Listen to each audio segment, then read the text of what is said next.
கிழக்கு நியூஸ் நேயர்களுக்கு வணக்கம். நான் பத்ரி சேஷாத்ரி. 2-3 நாட்களுக்கு முன்னால் சீமான் ஒரு மாபெரும் பொதுக்கூட்டத்தை திருச்சியில் நடத்தியிருந்தார். அதில் தன்னுடைய கட்சியின் வேட்பாளர்கள் யார் யார் என்பதை முழுவதுமாக அறிவித்தார். அதை பற்றி நாம் நேற்று ஒரு காணொலி ஒன்றை செய்திருந்தோம். நேற்றைக்கு அதை பற்றி பேசிக்கொண்டிருக்கும் பொழுது விஜய் இன்னொரு பக்கம் கூட்டம் ஒன்றை ஏற்பாடு செய்திருந்தார். அது வேட்பாளர்களை அறிவிப்பதற்கான கூட்டம் அல்ல, அவருடைய கட்சியைச் சேர்ந்த நிர்வாகிகளுடன் பேசக்கூடிய கூட்டம் அது. இது வேலூர் மாவட்டம் அகரம்சேரியில் அந்த நிகழ்ச்சி நேற்றைக்கு நடைபெற்றது. அது குறித்து இந்து தமிழ் திசையில் ஒரு கட்டுரை வந்திருக்கிறது. ஒரு யூஷுவல் ஃபார்மேட் ஒன்று விஜய் வச்சிருக்காரு. அந்த ஃபார்மேட்லேருந்து கொஞ்சம் மாறி இருக்கு. அது என்ன மாற்றம் அப்படிங்கிறத மட்டும் பார்ப்போம். பொதுவான ஒரு கதை சொல்கிறது, அப்புறமா இந்த ஜென்சி லாங்குவேஜ், ஒரு அரசியலுக்கான ஒரு மொழி, மேடைக்கான ஒரு மொழி அப்படிங்கிறது தமிழ்நாட்டில் சில பத்தாண்டுகளாகவே உருவாகி வந்திருந்தது. இது திமுக ஆரம்பித்து அது கொஞ்சம் கொஞ்சமாக மேடை பேச்சு அப்படிங்கிறதுக்கான ஒரு வடிவம் ஒன்று தமிழ்நாட்டில் ஏற்பட்டிருந்தது. அதிலிருந்து விஜய் கொஞ்சம் நகர்கிறார். எழுதி படிக்கிறாருங்கிறதெல்லாம் தாண்டி அதில் என்ன வார்த்தைகள் கலந்துருக்கு அப்படின்னா, இன்றைய இளைய தலைமுறையுடைய வார்த்தைகள். இந்த வார்த்தைகளை நீங்கள் திமுக மேடையில் கேட்க முடியாது, அதிமுக மேடையில் கேட்க முடியாது, சீமான் மேடையில் கேட்கவே முடியாது. பாரதிய ஜனதா மற்றவர்கள் யாரும் அதெல்லாம் பேசுவதில்லை. அந்த வார்த்தைகள் அங்கங்கே நான் குறிப்பிட்டு சொல்கிறேன். இப்போ முதல்ல தன்னுடைய நிர்வாகிகள் எல்லாரையும் ஒரு உறுதிமொழி எடுக்க வச்சிருக்காரு. அது எங்களை யாரும் விலைக்கு வாங்க முடியாது, யாரை நம்பியும் ஏமாற மாட்டோம், எங்கள் வார்த்தையிலிருந்து மாற மாட்டோம். அதுதான் உறுதிமொழி. அந்த உறுதிமொழி எல்லாரும் எடுத்துக்கிட்டாங்க. அப்புறமா நேரடியாக விஷயத்துக்குள்ளே வராரு.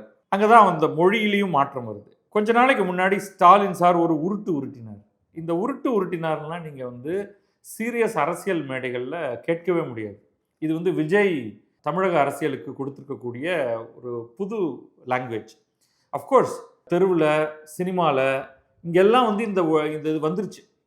ஒரு உருட்டுதல் அப்படின்னா கதை விடுதல், அதுவுமே ஸ்லாங் தான். அதில் ஒரு உருட்டினார். வரப்போகிற தேர்தல் தமிழ்நாடு சட்டசபைக்கான தேர்தல், இதை தமிழ்நாட்டுக்கும் டெல்லிக்குமான தேர்தல் என்று சொல்கிறார். யாரு? ஸ்டாலின் சொல்கிறார் அப்படின்னு விஜய் சொல்றாரு நம்மகிட்ட. இன்னும் கொஞ்சம் மேலே போய் தமிழ்நாட்டுக்கும் தேசிய ஜனநாயக கூட்டணிக்குமான தேர்தல் என்று சொல்கிறார். ஏன் தமிழ்நாட்டுக்கும் டெல்லிக்குமான தேர்தல் என்று சொல்கிறீர்கள்?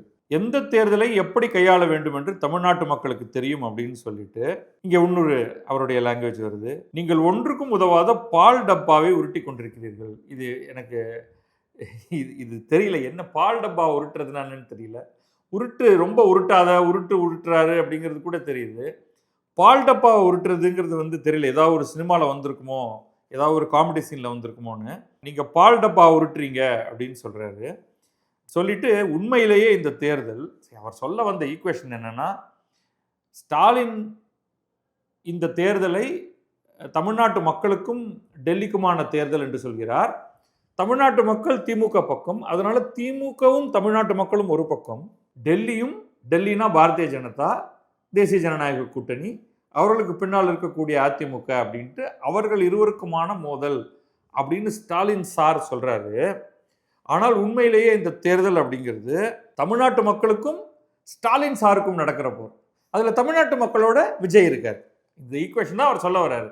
தமிழ்நாட்டு மக்களை நீ எப்படி சொந்தம் கொண்டாடலாம்? நான் தான் சொந்தம் கொண்டாடுவேன். தமிழ்நாட்டு மக்கள் ஸ்டாலின் பக்கம் இல்லை, தமிழ்நாட்டு மக்கள் விஜய் பக்கம் இருக்காங்க. விஜய்க்கும் ஸ்டாலினுக்குமான போர் தான் இந்த தேர்தல். ஆனால் நீங்கள் ஸ்டாலினுக்கும் நரேந்திர மோடிக்குமானது, ஸ்டாலினுக்கும் என்டிஏவுக்குமானது அப்படின்னு நீங்கள் மாற்றி சொல்கிறீங்க. நீங்கள் ஒரு உருட்டுறீங்க, பால் டப்பாவை உருட்டுறீங்க அப்படின்ட்டு விஜய்க்கும் ஸ்டாலின் சாருக்கும் நடக்கிற போர்.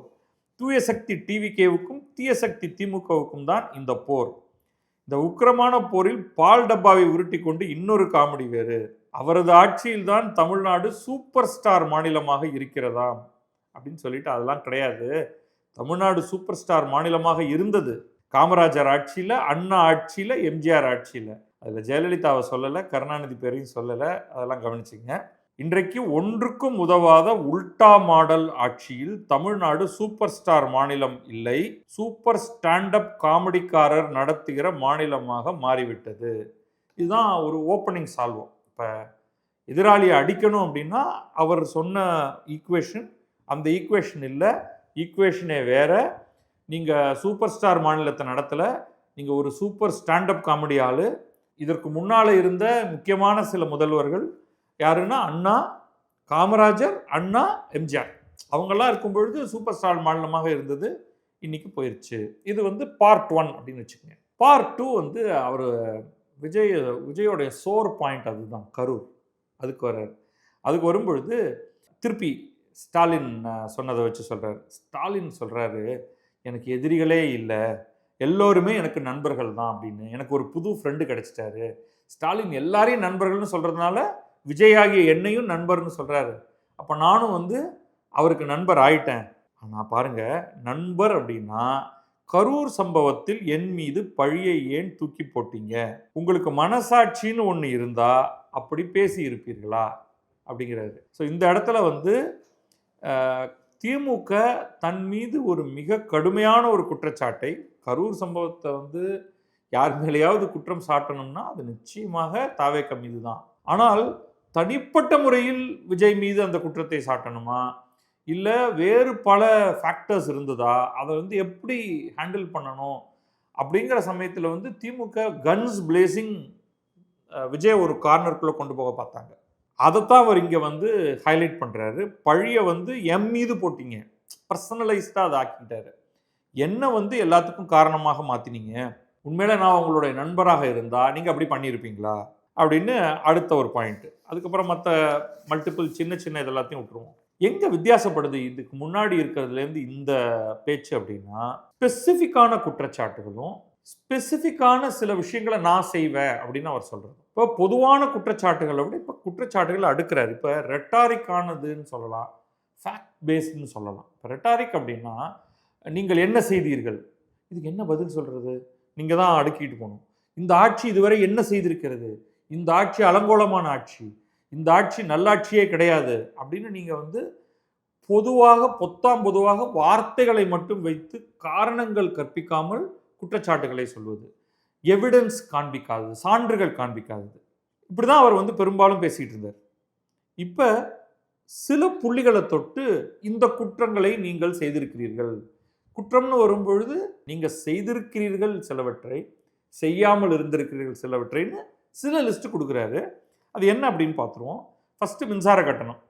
நீங்கள் என்ன சொன்னீங்க, மாதம் மின்சார கட்டணம் வசூலிப்போம், அப்போ மாதம் கணக்கு பண்ணுவோம், கணக்கு பண்ணும் பொழுது மினிமல் இவ்வளவு ஃப்ரீ அப்படின்னு இருக்கும். அப்போ பெரும்பாலான வீடுகளுக்கு அவங்க கட்டணமே கட்ட வேண்டாம். முதல்ல இது நியாயமானதா, எலக்ட்ரிக் கட்டணமே கட்டாமல் ஒரு மாநிலம் இருக்கணுமா, அப்போ அந்த மாநிலத்துடைய இந்த மின் பகிர்மான கழகம், மின் உற்பத்தி மற்றும் பகிர்மான கழகத்துக்கு என்ன ஆகும், இந்த சப்சிடி யார்கிட்டேருந்து வரும், இந்த மாதிரியான காம்ப்ளெக்ஸான விஷயங்களுக்குள்ளே விஜய் போகலை. அதெல்லாம் ரொம்ப யோசிக்கணும், அந்த சிந்தனைக்குள்ளே அவர் போக விரும்பலை. மாறாக உங்கள் வாக்குறுதியிலேருந்து ஆரம்பிக்கிறார். திமுக என்ன சொன்னீங்க, மாதம் மின் கட்டணம் கொடுப்போம், மாதம் மின் கட்டணம் கணக்கிடுவோம், அதை அப்படியே மக்கள்கிட்ட கொண்டு போவோம்னு.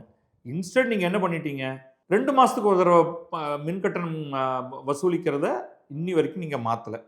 அதனால் மக்களுக்கு சுமை. நீங்கள் சொன்னதை செய்யலை, ஒமிஷன் செய்யாமல் விட்டுருக்கீங்கன்ட்டு. 2வது பாயிண்ட்டு, மலை கிராமங்களில் பஸ் வசதி, மருத்துவமனை வசதி இல்லை. இப்போ இந்த இதை வந்து ஒரு ஸ்டாட்டிஸ்டிக்ஸ் இல்லை, அப்படி ஜென்ரலாக சொல்கிறாரு. மலை கிராமங்கள் எத்தனை இருக்குது தமிழகத்தில், அந்த எத்தனை கிராமத்தில் பஸ் போகிற வசதி இல்லாமல் இருக்குது, எத்தனை கிராமத்தில் ஒரு பிரைமரி ஹெல்த் சென்டர் கூட இல்லாமல் இருக்குது, எந்த லெவல் ஆஃப் ஹாஸ்பிட்டல் ஃபெசிலிட்டி இருக்குது, நியரஸ்ட் ஹாஸ்பிட்டல் எங்கே இருக்குது. எகெயின் இதெல்லாம் ஒர்க் பண்ணணும். ஸோ அதை ஒர்க் பண்ணாமல் ஒரு லைனில் சொல்லிடலாம், மலை கிராமங்களுக்கு பஸ் வசதி இல்லை, மருத்துவமனை வசதி இல்லை. ஏன்னா இது எல்லாத்துக்கும் அவர் பின்னாடி அவர் பதில் சொல்ல போகிறாரு. அதனால் இந்த குற்றச்சாட்டுகளை மட்டும் எடுத்து வச்சுங்க. 3வது, பெண்களுக்கு பாதுகாப்பு நம்பர் 1 மாநிலம் என்கிறார்கள், ஆனால் நாங்கள் பாதுகாப்பாக இல்லாத மாநிலத்தில் இருக்கிறோம் என்று பெண்களே சொல்கிறார்கள். பெண்களுக்கான பாதுகாப்பு, இது 3வது பாயிண்ட். 4வது, தமிழ்நாட்டில் சட்டம் ஒழுங்கு காணாமல் போய் ரொம்ப நாள் ஆச்சு. இதுவும் வந்து லிட்டரலி ஜெனரிக் ஸ்டேட்மெண்ட், தரவுகளோட இல்லை. குற்றங்கள் எத்தனை சதவிகிதம் அதிகரித்திருக்கு அப்படிலாம் சொல்லலை. இப்போ இந்த மாதிரி 4 குற்றச்சாட்டுகளை வைக்கிறாரு. திருப்பி பார்ப்போம். மின்சார கட்டணம் நீங்கள் மாதம் கணக்கிடுவோன்னு சொன்னீங்க, கணக்கிடலை. மலை கிராமங்களுக்கு பஸ் வசதி இல்லை, மருத்துவமனை வசதி இல்லை. பெண்களுக்கு பாதுகாப்பான மாநிலம்னு சொல்கிறீங்க, ஆனால் பெண்களே வந்து நாங்கள் பாதுகாப்பு இல்லாத மாநிலத்தில் இருக்கோம்னு சொல்கிறாங்க. தமிழ்நாட்டில் சட்டம் ஒழுங்கு இல்லை. 4 பாயிண்ட் சொல்கிறாரு. காஞ்சிபுரத்தை தொடர்ந்து நமது எதிர்கால திட்டம் குறித்து அடுத்ததாக சொல்கிறேன். இப்போ இந்த குற்றச்சாட்டுகள் 4 வச்சிருக்காரு இல்லையா, அப்ப தன்னுடைய சரி நீ என்னையா பண்ண போற அப்படிங்கிறதுக்கு பதில் சொல்றாரு பாருங்க. பெண்கள் பெண் குழந்தைகளுக்கு பாதுகாப்பாக இருக்கும். இவருடைய ஆட்சி வந்ததுன்னா முதல்ல பெண்கள் பெண் குழந்தைகளுக்கு பாதுகாப்பாக இருக்கும். ரெண்டுத்தையும் சேர்த்து சொல்றாரு. பெண்களுக்கு பாதுகாப்பு, பெண் குழந்தைகளுக்கு பாதுகாப்பு. ரெண்டாவது, சட்டம் ஒழுங்கு கடுமையாக இருக்கும். ஸோ எகெயின் ஹவு அப்படிங்கிறதுக்குள்ளலாம் அவர் போல திமுக ஆட்சியில் சட்டம் ஒழுங்கு சரியா இல்லை, தாவேக ஆட்சி அமைச்சதுன்னா, விஜய் ஆட்சி அமைச்சாருன்னா சட்டம் ஒழுங்கு கடுமையாக இருக்கும். பெண்களுக்கு பாதுகாப்பாக இல்லை திமுக ஆட்சியில், நான் ஆட்சி அமைச்சேன்னா பெண்களுக்கு பாதுகாப்பாக இருக்கும். அடுத்து கல்விக்கு போகிறது. அரசு பள்ளி கல்லூரிகள் முதல் தரமாக இருக்கும். 3வது பாயிண்ட். போட்டித் தேர்வுகளுக்கு என்று லட்சங்களை கொட்டி தனி கோச்சிங் சென்டர் சென்று படிக்க வேண்டிய அவசியம் இருக்காது. இந்த கல்வி எல்லாத்தையும் ஒன்றா சேர்த்து வைக்கிறேன். பள்ளி கல்லூரி பாடத்திட்டம் போட்டித் தேர்வுகளை சந்திக்கிற வகையில் அமைக்கப்படும். இப்போ தான் ஃபர்ஸ்ட் டைம் கல்வி சார்ந்த ஒரு தீவிரமான ஒரு கருத்தை முன்வைக்கிறாரு. எகெயின் மேலோட்டமாக இருந்தாலும் இதை ட்ரில் டவுன் பண்ணுறதுங்கிறது அடுத்த கட்டம். பட் இது ஒரு முக்கியமான பாயிண்ட்டாக அவர் எடுத்திருக்காரு. அரசு பள்ளி தரமாக இருக்கும் அட் 1 லெவல். தனி கோச்சிங் சென்டர் போக வேண்டிய தேவையில்லை, அதெல்லாம் அதோட சேர்த்துங்க. பள்ளி கல்லூரி பாடத்திட்டமே எப்படி இருக்கும்னா போட்டித் தேர்வுகளை சந்திக்கிற வகையில் அமைக்கப்படும். அதாவது ஒரு வீக் சிலபஸாக இருக்காது, ஸ்ட்ராங் நல்ல சிலபஸாக இருக்கும். புதுமையாக ஒன்று சொல்கிறாரு. இதோடைய தேவைகளை பற்றி கவலைப்படாமல் பள்ளி பாடத்திட்டத்தில் அடிப்படை அரசியல் சாசன சட்டம் சேர்க்கப்படும். கான்ஸ்டியூஷன் பற்றி அதில் விஷயம் இருக்கும். மத்திய மாநில அரசு அலுவலகங்கள், வங்கிகளின் செயல்பாடுகள், அவற்றை அணுகும் முறை, இவற்றையெல்லாம் குறித்து மாணவர்களுக்கு தெளிவான புரிதலை ஏற்படுத்தும் வகையில் தேர்வுகள் அற்ற செயல்முறை பாடம் கற்பிக்கப்படும்.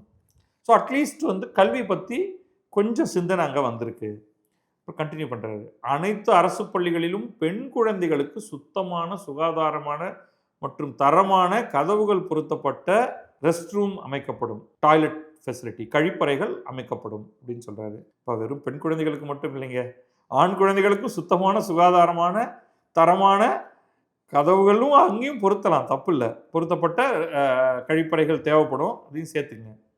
அப்புறம் ஏற்கனவே சொன்னார் இல்லையா, மலை கிராமத்தில் திமுக ஆட்சியில் பஸ் வசதி இல்லை, மருத்துவ வசதி இல்லைன்னு, அதை இங்கே எடுக்கிறாரு.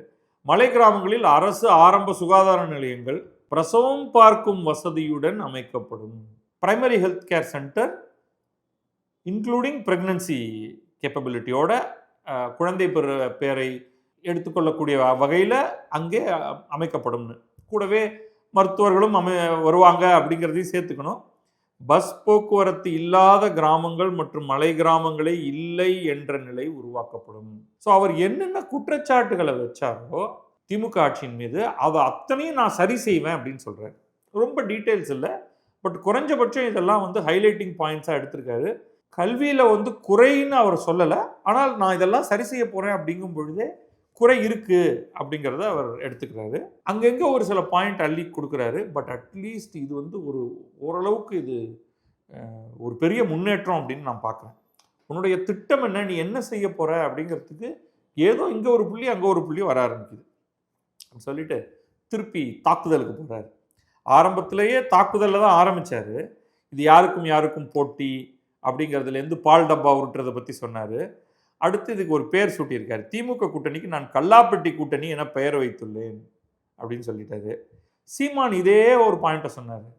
கூட்டணின்னு சொல்லிட்டு இவங்க பண்ணுறதெல்லாம் சீட்டணி நோட்டணி அப்படின்ட்டு. ஸோ தாக்குதல் பல முனைகளில் வருது.